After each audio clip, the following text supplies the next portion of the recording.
Hello again, everybody. I am the Smart Friend, and today we're going to talk about what is one of my new favorite movies. And if you are a critic, you're going to hate this video. If you are a fan, you'll kind of hate it. The reviews are kind of confusing. So today we are talking about Suicide Squad, and just why the Joker had baby clothes in his weird little shrine thing. I call this one a tale of two theories. Well, let's get the obvious out of the way first. This theory requires just a little bit of thinking backwards.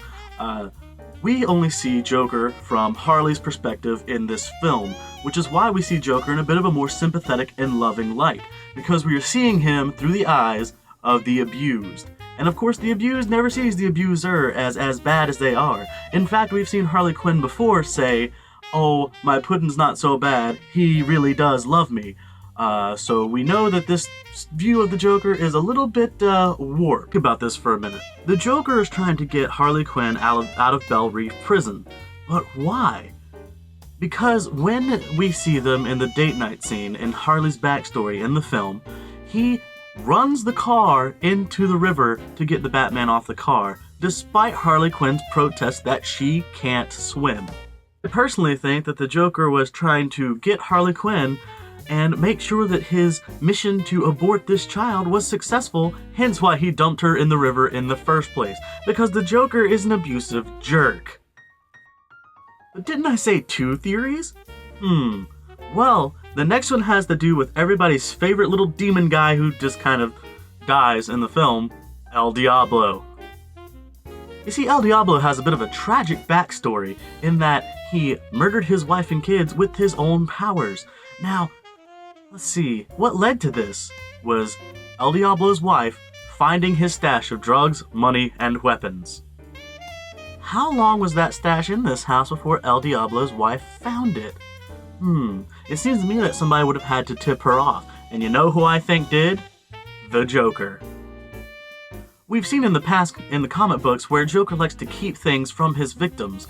Perhaps these children of El Diablo's are kind of by the transitive property Joker's victims, because Joker also has a habit of making other supervillains, such as Harley Quinn. Maybe he wanted to push El Diablo over the edge, and somehow tipped off his wife that this is where his stash was, thus causing this all together, and thus creating the villain.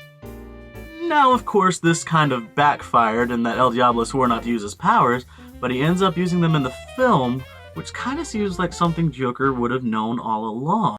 Well, that's all I've got for you for today. I want to know what you guys think of these theories. I also want you to leave me questions down in the comments below. There is a subscribe button over here if you're on the app, and down here if you're on the regular Facebook site, YouTube site.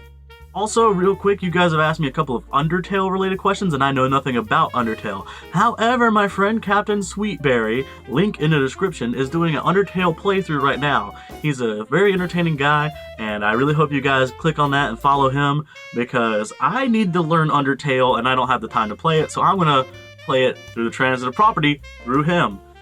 So definitely check him out, and subscribe to his channel, and I will see you guys in a couple of days.